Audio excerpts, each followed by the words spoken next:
भस्म प्रतिज्ञा जैसे हानि। हर घर बिजली हर घर पानी।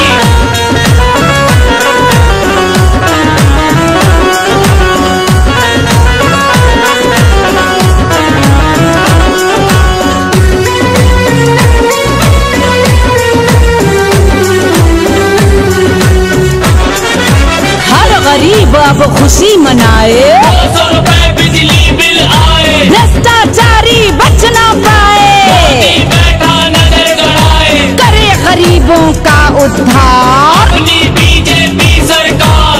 अब दहेज से मिली आजादी, बेटियों की हो शादी, नई नई योजनाओं को लाकर युवा दिलों में जगह बनाकर, दबी लक्ष्मी बाहर लाकर, नोट पुराने बंद कराकर, किया देश का है उद्धार। ऐसी बीजेपी सरकार। मोदी ने पहचान बना ली, झाड़ू अपने हाथ उठा ली, मोदी झाड़ू लगे लगाने, स्वच्छ साफ भारत को बनाने, शौचालय घर घर बनवाए, कोई न बाहर जाए, मेड इन इंडिया हो बिंदास, सबका साथ और सबका विकास, नई सड़कों का हुआ निर्माण, ग्राम शहर सब एक समान, मोदी ने दिखलाया काम, आतंकवाद पे लगी लगाम, दंग पड़ोसी देख हमारे, मोदी तो घर घुस कर मारे, रहे एकता बढ़े न दंगा, भारत का लहराए तिरंगा,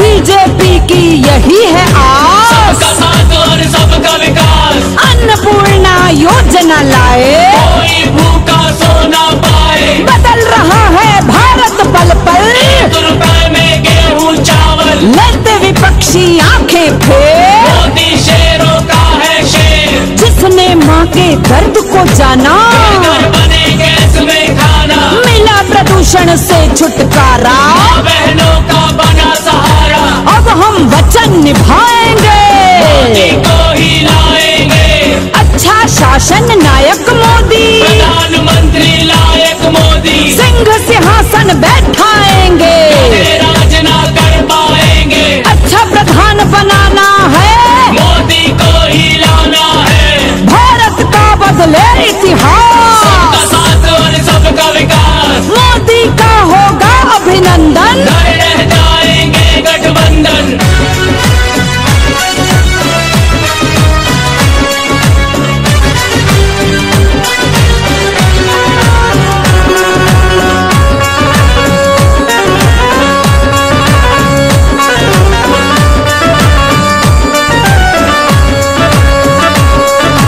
कैसी आंखें फेर रहे हैं, सा घेर रहे हैं, अब लड़ने की है तैयारी, पड़ता सब पे भारी, घर घर अलख जगाना है, मोदी को ही लाना है, सूझबूझ से मिटेगी भ्रांति, इंटरनेट की लाए क्रांति, मोदी का हर युवा दीवाना, इतना सस्ता हुआ जमाना, मोदी जी का एक ही सपना, सबसे ऊपर देश हो। ಯಾರಿಗೆ ಗ್ಯಾಸ್ ಕೊಟ್ಟಿದ್ದೀರಿ ಅಂತ ಹೇಳಿ ಅಂಕಿಅಂಶವನ್ನು ಕೊಡ್ತೀರಾ ಅನ್ನುವಂತ ಪ್ರೀತಿಯ ಪ್ರಶ್ನೆಗಳನ್ನು ಕೇಳಬೇಕು ಅಂತ ಅನ್ಸುತ್ತೆ. ಒಂದು ಕಡೆಯಲ್ಲಿ ರಾಷ್ಟ್ರಭಕ್ತ ನರೇಂದ್ರ ಮೋದಿ ಅವರು ಇಡೀ ಪ್ರಪಂಚವೇ ಹೆಮ್ಮೆ ಪಡುವಂತ ವಾತಾವರಣದಲ್ಲಿ ರಾಷ್ಟ್ರವನ್ನು ಕಟ್ತಾ ಇದ್ರೆ, ಭಾರತ ವಿಶ್ವಗುರು ಆಗುವಂತ ಸನ್ನಿವೇಶಗಳು ನಿರ್ಮಾಣ ಆಗಿದ್ರೆ, ಅಮೆರಿಕದಲ್ಲಿ ನೆಲೆಸಿರುವಂತಹ ಯಾವುದೋ ಹೆಣ್ಮಗಳು ಫೇಸ್ಬುಕ್ ನಲ್ಲಿ ಹೇಳ್ತಾಳೆ, ನಾನು ಅಮೆರಿಕದಿಂದ ಭಾರತಕ್ಕೆ ಬರ್ತೇನೆ, ನರೇಂದ್ರ ಮೋದಿಗೆ ವೋಟ್ ಹಾಕ್ತೇನೆ. ಯಾಕಂತ ಹೇಳಿದ್ರೆ ನರೇಂದ್ರ ಮೋದಿ ಅವರು ಪ್ರಧಾನಿ ಆದ ನಂತರ ಭಾರತದಲ್ಲಿರುವ ನಾವು ಎಲ್ಲೇ ಇದ್ರೂ ಕೂಡ ನಮ್ಮ ಗೌರವಗಳು ಹೆಚ್ಚಾಗಿದೆ, ನಮ್ಮ ಘನತೆ ಹೆಚ್ಚಾಗಿದೆ, ನಮ್ಮ ಬಗ್ಗೆ ವಿಶ್ವಾಸ ಹೆಚ್ಚಾಗಿದೆ, ನಮ್ಮ ಬಗ್ಗೆ ಪ್ರೀತಿ ಹೆಚ್ಚಾಗಿದೆ ಅನ್ನುವಂತಹ ಮಾತುಗಳನ್ನು ಹೇಳ್ತಾ ಇರುವುದನ್ನು ನಾವು ಗಮನಿಸಿದೆವು. ರಾಹುಲ್ ಗಾಂಧಿ ಅವರು ಅಧಿಕಾರಕ್ಕೆ ಬಂದ್ರೆ ಆ ಕಾಶ್ಮೀರದಲ್ಲಿ ಗಡಿ ಕಾಯುವಂತ ಸೈನಿಕರಿಗೆ, ಜನರನ್ನು ಕಾಯುವಂತ ಪೊಲೀಸರಿಗೆ, ಕಲ್ಲು ಹೊಡೆಯುವಂತ ನೀಚ ಕೆಲಸ ಮಾಡುವಂತ ಯಾವ ಉಗ್ರಗಾಮಿಗಳಿಗೆ ಬೆಂಬಲ ಕೊಡುವಂತ ಪ್ರಣಾಳಿಕೆ ನೋಡಿಸಿದ್ದೀರಲ್ಲ. ನಾನು ಕಾಂಗ್ರೆಸ್ಸಿನ ಕಾರ್ಯಕರ್ತರಿಗೆ ಹೇಳ್ತೇನೆ, ನಿಮ್ಮ ಮುಖಂಡರಿಗೆ ರಾಷ್ಟ್ರದ ಬಗ್ಗೆ ಅಭಿಮಾನ ಇಲ್ಲದೆ ಇರಬಹುದು, ನಿಮ್ಮ ಮುಖಂಡರಿಗೆ ರಾಷ್ಟ್ರದ್ರೋಹವನ್ನು ಬೆಂಬಲಿಸುವಂತ ಭಾವನೆಗಳಿರಬಹುದು. ಸಾಮಾನ್ಯ ಪ್ರಜೆಗಳಾಗಿರುವಂತ ನೀವು ಯಾಕೆ ಕಾಂಗ್ರೆಸ್ ಅನ್ನು ಬೆಂಬಲಿಸ್ತಾ ಇದ್ದೀರಿ? ದಯವಿಟ್ಟು ಬನ್ನಿ, ಭಾರತೀಯ ಜನತಾ ಪಕ್ಷಕ್ಕೆ ಬೆಂಬಲ ಕೊಡಿ, ನಮ್ಮ ನಳಿನ್ ಕುಮಾರ್ ಅನ್ನು ಗೆಲ್ಲಿಸಿಕೊಡಿ, ನಮ್ಮ ಶೋಭಾ ಕರಂದ್ಲಾಜೆ ಅವರನ್ನು ಗೆಲ್ಲಿಸಿಕೊಡಿ, ರಾಷ್ಟ್ರಭಕ್ತ ನರೇಂದ್ರ ಮೋದಿ ಅವರನ್ನ ಮತ್ತೆ ಈ ದೇಶದ ಪ್ರಧಾನಮಂತ್ರಿ ಮಾಡಲಿಕ್ಕೆ ಅವಕಾಶವನ್ನು ಮಾಡಿಕೊಡಿ ಅನ್ನುವಂತ ಮಾತುಗಳನ್ನು ವಿನಂತಿಯನ್ನು ಮಾಡ್ತಾ ಇದ್ದೇನೆ. ಬಂಧುಗಳೇ, ಕೊನೆಯ ಮಾತನ್ನು ಹೇಳಿದ ಮಾತನ್ನು ಮುಗಿಸಬೇಕು. ಕರ್ನಾಟಕ ರಾಜಕೀಯದ ನಾಟಕದ ವ್ಯವಸ್ಥೆಗಳನ್ನು ನೀವೆಲ್ಲಾದರೂ ಗಮನಿಸಿದ್ದೀರಾ? ಕರ್ನಾಟಕ ರಾಜ್ಯದ ರಾಜಕಾರಣದ ನಾಟಕದ ಕಂಪನಿ ಇದೆಯಲ್ಲ, ಅತ್ಯಂತ ಅಸಹ್ಯ ಅಂತ ಹೇಳಿದ್ರೆ ಜಂಟಿ ಸರ್ಕಾರ ಅಧಿಕಾರಕ್ಕೆ ಬಂದು ಇಲ್ಲಿವರೆಗೆ ಬಂತು. ನಾವೆಲ್ಲ ಕೇಳಿದೆವು ರೇವಣ್ಣವರೇ, ದಯವಿಟ್ಟು ಕುಡಿಯುವ ನೀರಿಗೆ ದುಡ್ಡು ಕೊಡಿ, ರಸ್ತೆಗಳಿಗೆ ದುಡ್ಡು ಕೊಡಿ, ಸಾಮಾನ್ಯ ಬಡವರಿಗೆ ಮನೆಗಳಿಗೆ ದುಡ್ಡು ಕೊಡಿ ಅಂತ ಹೇಳಿದ್ರೆ ಈ ಕರ್ನಾಟಕದ ಮಂತ್ರಿ ರೇವಣ್ಣವರು ಎಡಗೈಯಲ್ಲಿ 4 ಲಿಂಬೆಹಣ್ಣು ಬಲಗೈಯಲ್ಲಿ 4 ಲಿಂಬೆಹಣ್ಣು ಹಿಡ್ಕೊಂಡು ವಿಧಾನಸೌಧ ಸುತ್ತು ಬರುವಂತ ನೀಚ ಕೆಲಸಗಳನ್ನು ಮಾಡ್ತಾ ಇದ್ದಾರೆ. ಎಲ್ಲಿದೆ ಸರ್ಕಾರ ಎಲ್ಲಿದೆ? ಕರ್ನಾಟಕದ ಮುಖ್ಯಮಂತ್ರಿ ಕುಮಾರಸ್ವಾಮಿ ಅವರು ನಮ್ಮನ್ನೆಲ್ಲ ಕರೀತಾರೆ, ಮಂತ್ರಿಗಳನ್ನ ಶಾಸಕರನ್ನ ಕರೀತಾರೆ, ಮರಳಿನ ರೀತಿಯನ್ನು ಸರಿಪಡಿಸ್ತೇವೆ ಅಂತ ಹೇಳ್ತಾರೆ. ಸಂಸದ ಸಹೋದರಿಯವರೇ, ವಿರೋಧ ಪಕ್ಷದ ನಾಯಕರೇ, ಅನ್ಯಾನ್ಯ ಜವಾಬ್ದಾರಿಗಳನ್ನು ಹೊತ್ತ ಪ್ರಮುಖರೇ, ಕಡಲ ತಡಿಯ ಭಾರ್ಗವ ಪರಶುರಾಮನ ಕ್ಷೇತ್ರದಲ್ಲಿ ನರೇಂದ್ರ ಮೋದಿಗೆ ನಮೋ ನಮೋ ಎನ್ನುವುದಕ್ಕಾಗಿ ಲಕ್ಷ ಸಂಖ್ಯೆಯಲ್ಲಿ ಬಂದಿರತಕ್ಕಂಥ ಎಲ್ಲ ಕೇಸರಿ ಪಡೆಗಳನ್ನು ಪ್ರಣಾಮಗಳನ್ನು ಅರ್ಪಿಸ್ತೇನೆ. ಬಂಧುಗಳೇ, ಕವಿ ಬಹಳ ಸುಂದರವಾಗಿ ಹಾಡಿನ ವರ್ಣನೆಯನ್ನು ಮಾಡ್ತಾನೆ. ನುಡಿದಂತೆ ನಡೆದವನ ಅಡಿಗೆನ್ನ ನಮನ ಅಂತ. 5 ವರ್ಷಗಳ ಸಾಧನೆಯ ಮುಖೇನ ನರೇಂದ್ರ ಮೋದಿ ಇವತ್ತು ನುಡಿದಂತೆ ನಡೆದ ಒಬ್ಬ ಶ್ರೇಷ್ಠ ನಾಯಕರಾಗಿ ಜಗತ್ತಿನ ಎತ್ತರದ ನಾಯಕನಾಗಿ ಬೆಳೆದಿದ್ದಾರೆ. ಆ ಪರಿಣಾಮವಾಗಿ ಋಷಿ ಮುನಿಗಳು ಕಂಡಿರ್ತಕ್ಕಂಥ ತಪಸ್ಸಿನ ಆಧಾರದ ಯೋಗವನ್ನ ಇವತ್ತು ಯೋಗದ ದಿನಾಚರಣೆಯನ್ನಾಗಿ ಮಾಡಿ ಅಮೆರಿಕದ ಅಧ್ಯಕ್ಷ ಒಬಾಮಾ ಮಾರ್ಗದಲ್ಲಿ ನಿಂತು ಯೋಗವನ್ನ ಮಾಡುವ ದಿನಗಳನ್ನ ಭಾರತಕ್ಕೆ ತೋರಿಸಿಕೊಟ್ಟಿರ್ತಕ್ಕಂಥ ಪ್ರಧಾನಮಂತ್ರಿ ನರೇಂದ್ರ ಮೋದಿ. ಅಭಿನಂದನ್ ಅಂತ ಒಬ್ಬ ಯುದ್ಧ ಕೈದಿಯನ್ನ ಕೇವಲ 48 ಗಂಟೆಗಳ ಒಳಗೆ ಭಾರತಕ್ಕೆ ಒಪ್ಪಿಸುವಂತೆ ಪಾಕಿಸ್ತಾನಕ್ಕೆ ಎಚ್ಚರಿಕೆಯನ್ನು ಕೊಟ್ಟು ಪಾಕಿಸ್ತಾನವನ್ನು ಶರಣಾಗತಿ ಮಾಡಿರ್ತಕ್ಕಂಥ ಪ್ರಧಾನಮಂತ್ರಿ ನರೇಂದ್ರ ಮೋದಿ. ಹಾಗಾಗಿ ಇವತ್ತು ಜನರಿಗೆ ವಿಶ್ವಾಸ ಇದೆ, ಭಾರತದ ರಕ್ಷಣೆ ನರೇಂದ್ರ ಮೋದಿಯಿಂದ, ಭಾರತದ ಜನರ ರಕ್ಷಣೆ ನರೇಂದ್ರ ಮೋದಿಯಿಂದ. ಮುಂದಿನ ದಿನಗಳಲ್ಲಿ ಭಾರತ ಪರಮ ವೈಭವ ಸ್ಥಿತಿಗೆ ಕೊಂಡೊಯ್ಯತಕ್ಕಂಥ ತಾಕತ್ತಿದ್ರೆ ಅದು ನರೇಂದ್ರ ಮೋದಿಯಿಂದ. ಅದಕ್ಕೋಸ್ಕರ ಇಡೀ ದೇಶದ ಜನ ಇವತ್ತು ನರೇಂದ್ರ ಮೋದಿಯ ಜೊತೆಗಿದ್ದಾರೆ. ಬಂಧುಗಳೇ, ಕಳೆದ 10 ವರ್ಷಗಳಲ್ಲಿ ನೀವು ನನಗೆ ಆಶೀರ್ವಾದವನ್ನು ಮಾಡಿದಿರಿ. ಹೋರಾಟ ಮಾಡತಕ್ಕಂಥ ಕೆಲಸ ಪ್ರಾರಂಭ ಆಯಿತು.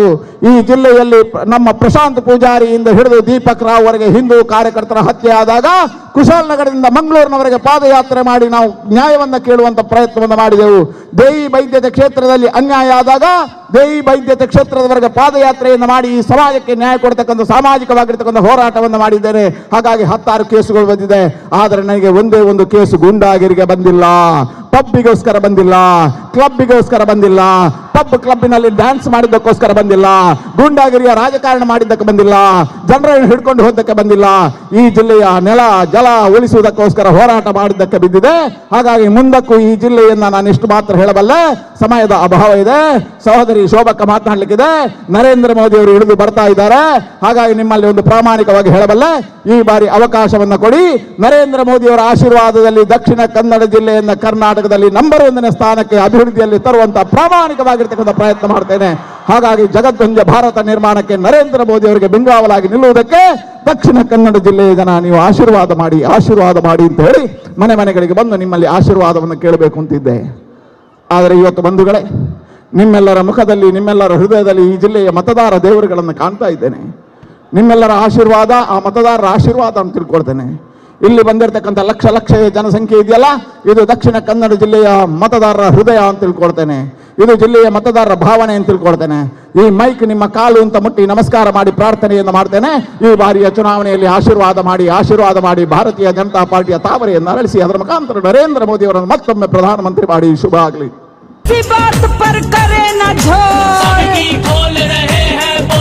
कौन कर रहा अत्याचारी?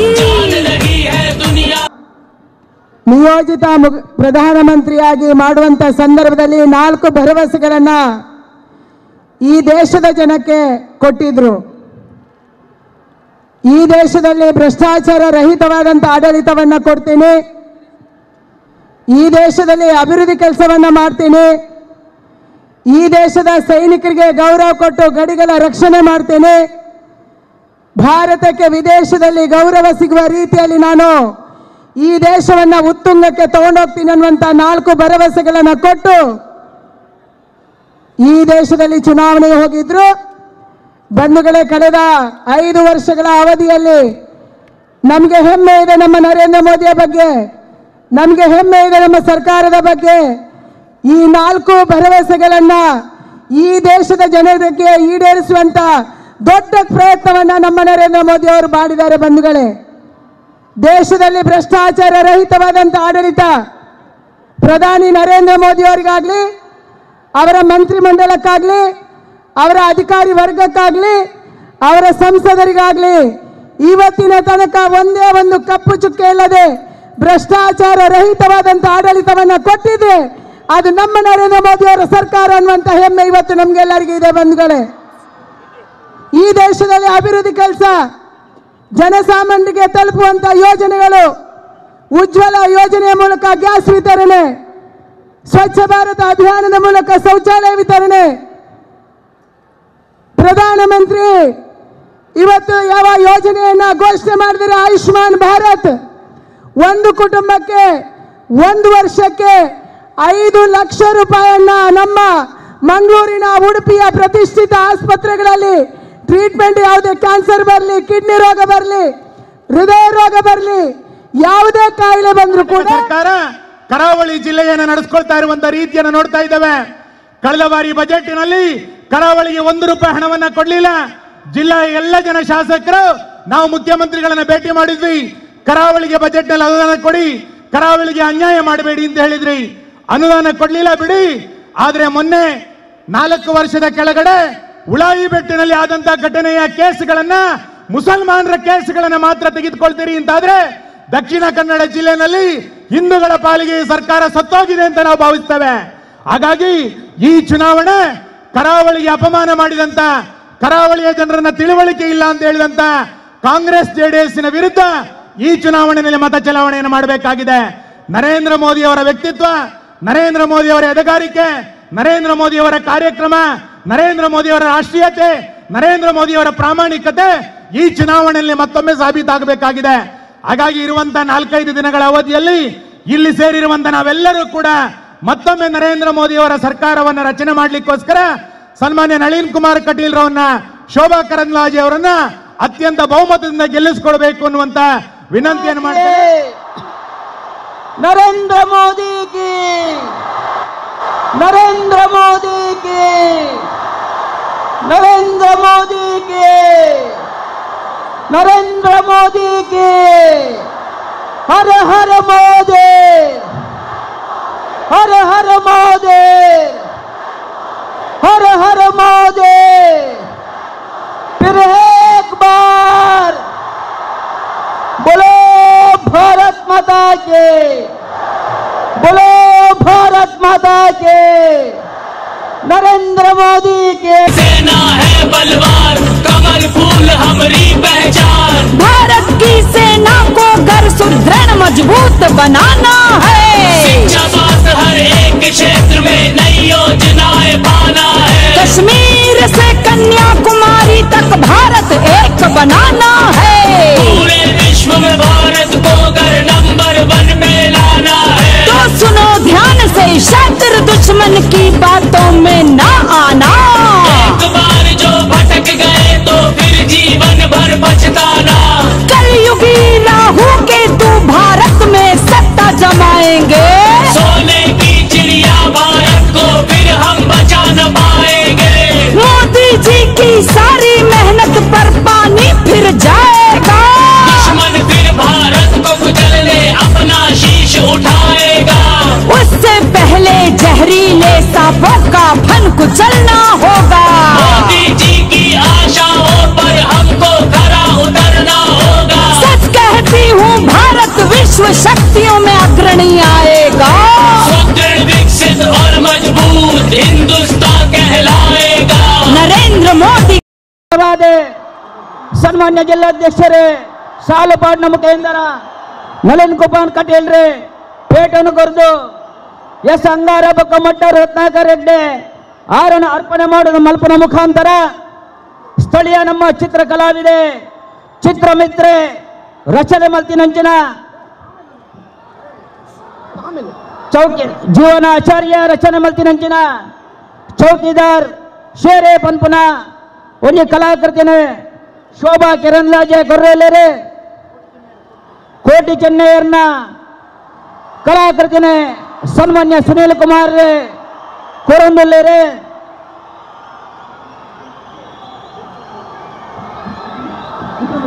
ಚಿತ್ರಮಿತ್ರ ಕುಡ್ಲದ ಕಲಾವಿದೆ ರಚನೆ ಮಲ್ತಿನಂಚಿನ ಪ್ರಧಾನಮಂತ್ರಿನ ಮಾತೃಶ್ರೀನ ಭಾವಚಿತ್ರ ಈತ ಅನಾವರಣ ಒಂದುಂಡು ಅವೇನು ಸನ್ಮಾನ್ಯ ನಳಿನ್ ಕುಮಾರ್ ಕಟೀಲ್ ರೇ ಪ್ರಧಾನಮಂತ್ರಿಗೆ ನೆನಪಿನ ಕಾಣಿಕೆ ರೀತಿಯ ಕೊರೊಂದಲ್ಲರೆ ಭಲೋ ಭಾರತ್ ಮಾತಾ ಕೆ ಅಂಚನೆ ಧರ್ಮಸ್ಥಳದ ರಂಗಪೂಜದ ಪ್ರಸಾದನು ಬೆಳ್ತಂಗಡದ ಶಾಸಕಿ ಹರೀಶ್ ಪೂಂಜರೆ ಪ್ರಸಾದ ಬಗ್ಗೆ ಶಾಲನ ಕೊರ್ಪನ ಮುಖಾಂತರ ಧರ್ಮಸ್ಥಳದ ಮಂಜುನಾಥನ ಆಶೀರ್ವಾದ ಸನ್ಮಾನ್ಯ ನರೇಂದ್ರ ಮೋದಿಗೆ ಇಪ್ಪಡೆ ಪಂಪನ ಒಂದು ಅವಕಾಶದ ಮುಖಾಂತರ ಮುಲ್ಪ ಕೊರೊಂದಲ್ಲರೆ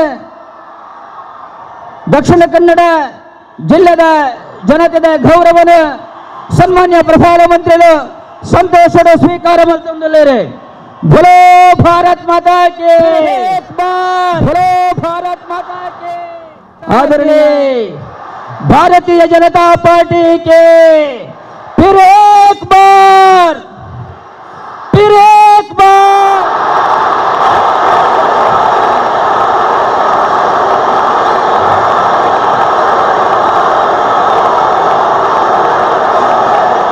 भारत माता की,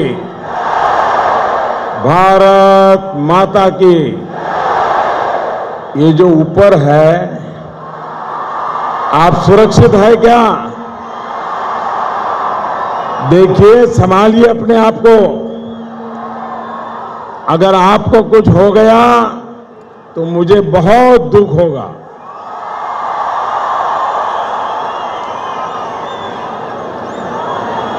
मेरी रिक्वेस्ट है, अगर आपको इतराज न हो, अगर नीचे आ जाएं।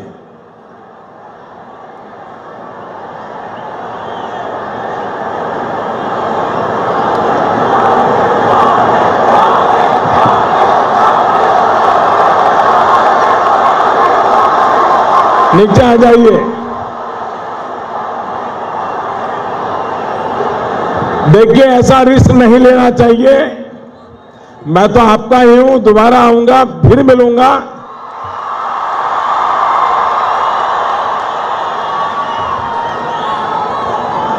भारत माता की, भारत माता की।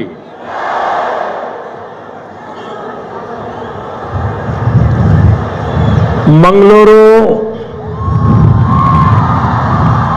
उडुपी मत्तू, ಚಿಕ್ಕಮಗಳೂರು ಜಿಲ್ಲೆಯ ಆತ್ಮೀಯ ನಾಗರಿಕ ಬಂಧುಗಳಿಗೆ ನಿಮ್ಮ ಚೌಕಿದಾರ್ ನರೇಂದ್ರ ಮೋದಿಯ ನಮಸ್ಕಾರಗಳು.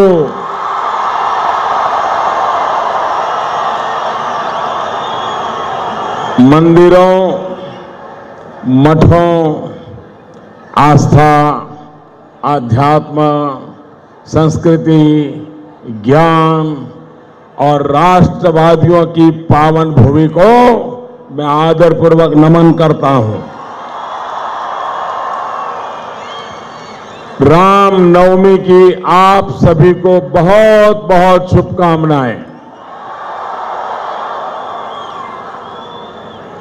14 अप्रैल कल हमारे देश के संविधान निर्माता बाबा साहब भीमराव अंबेडकर जी की जन्म जयंती भी है। मैं उन्हें भी श्रद्धापूर्वक नमन करता हूं। मैं पूछ रहा था कि क्या कन्नड़ में इंटरप्रिटेशन की जरूरत है क्या? आप सबका मत यही है। हम तो लोकतंत्र वाले हैं, आप जो कहेंगे वो करेंगे। लेकिन भाइयों बहनों, मंगलुरु में इसी मैदान में मैं कई बार आया हूं, लेकिन आज ऐसा लग रहा है जैसे केसरिया समंदर लहरा रहा है।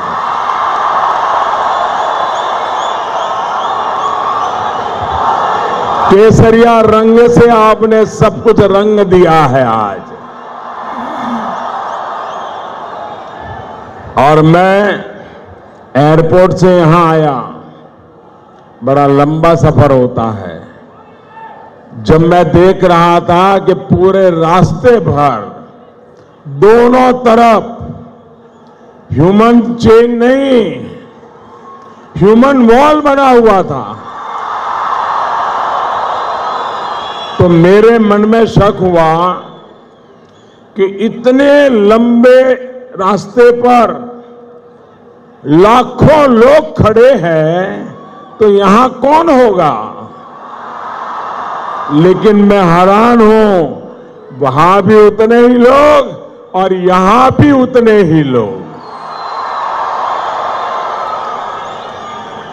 साथियों, जब भी दक्षिण कन्नड़ा और उडुपी आता हूं तो आपका यह स्नेह देखकर अभिभूत हो जाता हूं। आपके इसी विश्वास ने मुझे देश हित में बड़े और कड़े फैसले लेने की ताकत दी है। ये मोदी है जो सिर्फ मक्खन पे लकीर करने वाला नहीं, ये पत्थर पर भी लकीर करता है। इन फैसलों में आपने जो साथ दिया है, उसके लिए मैं आज मंगलुरु की धरती से पूरे कर्नाटक का ये 2014 में आपने मुझे जो आशीर्वाद दिए, आपके साथ के कारण मुझे ताकत मिली, उसके कारण कड़े फैसले हो पा रहे हैं भाइयों। और इसके लिए मैं आज मंगलुरु की जनता से सर झुकाकर आभार व्यक्त करने आया हूं। साथियों, इस बार का चुनाव कौन सांसद बने, कौन प्रधानमंत्री बने, कौन मंत्री बने, ये सिर्फ सरकार चुनने के लिए चुनाव नहीं है, लेकिन 21वीं सदी के भारत, नया भारत कैसा होगा, हम सब ने ये तय करना है। इस चुनाव में फैसला करना है। नए भारत के संस्कार और प्रेरणा क्या होगी, ये आप सभी को तय करना है। करेंगे ना? करेंगे ना? अपना पराया तो नहीं देखेंगे ना? गीला शिकवा तो नहीं करोगे ना? देश की चिंता करोगे ना? देश के लिए वोट करोगे ना? पक्का? पक्का?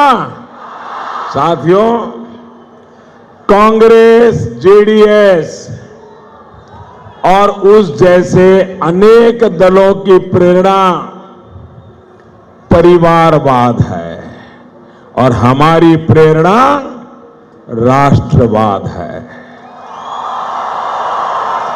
वो अपने परिवार के आखिरी सदस्य तक को सत्ता का लाभ देने के रास्ते खोजते रहते हैं। हम समाज की आखिरी पंक्ति में खड़े वो लोग उनको आगे लाने के लिए मेहनत कर रहे हैं। उनका दर्शन वंशोदय है, हमारा दर्शन अंत्योदय है।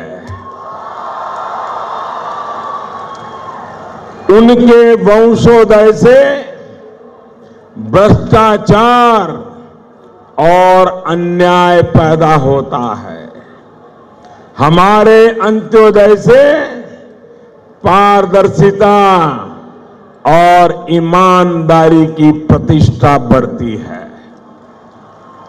उनका वंशोदय अपनी ही पार्टी के वरिष्ठ नेताओं को नजरअंदाज करता है, हमारा अंत्योदय एक चाय वाले तक को प्रधानमंत्री बना देता है।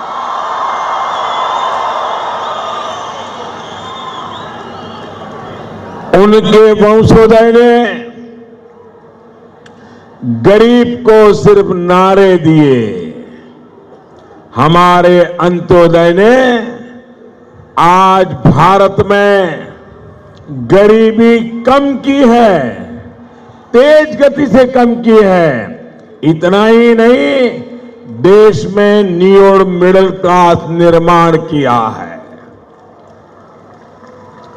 उनके वंशोदय ने दलालों और बिचौलियों के हाथ मजबूत किए। हमारा अंत्योदय जनधन, आधार, मोबाइल को मिलाकर जेम आधुनिक व्यवस्था बनाई। उनके वंशोदय ने तुष्टीकरण को अपनी राजनीति का आधार बनाया। हमारे अंत्योदय ने सबका साथ, सबका विकास का मार्ग चुना। उनका वंशोदय सिर्फ अपने परिवार को महिमा मंडन करता है। हमारा अंत्योदय समाज के अनजान चेहरों का भी सम्मान करता है। भाइयों बहनों, ये फर्क आपको समझ में आता है? ये फर्क आपको समझ में आता है? ये फर्क आपके गले उतरता है? आप इस फर्क को महसूस करते हैं? मैं आपको कुछ उदाहरण देता हूं। वरना साथियों, आज से 5 साल पहले कौन सोच सकता था कि किसी आदिवासी इलाके में गरीबों की सेवा करने वालों को या किसी गांव में पौधों की प्रजातियों को बचाने वाले को, उनको भी कभी भारत के गौरव समान पद्मश्री जैसा सम्मान मिल सकता है? मिला है कि नहीं मिला है? आपके कर्नाटक के भी ऐसे लोगों को मिला है कि नहीं मिला है? ये फर्क हुआ कि नहीं हुआ? राष्ट्रपति भवन में टूटे फूटे चप्पल पहने हुए किसी बुजुर्ग को जब मैं गर्व के साथ पद्मश्री सम्मान ग्रहण करते देखता हूं तो मन में यही आता है, मन में यही आता है, यही मेरा सच्चा भारत है। अपने सामर्थ्य पर भरोसा करने वाला भारत, अपने संसाधनों पर भरोसा करने वाला भारत, अपने सपनों पर भरोसा करने वाला भारत। अफसोस कि कांग्रेस ने स्वतंत्रता के बाद इस भारत को, हमारे भारत को वो शासन नहीं दिया जिसके लिए हिंदुस्तान हकदार था। हमारे कर्नाटक का गौरव थे कि नहीं थे? क्या कभी इस भारत सरकार ने उनका ऐसा स्मारक बनाया क्या? उनके परिवार के नरेंद्र मोदी के हर हर महादेव, हर हर महादेव, हर हर माता के। भारतीय जनता पार्टी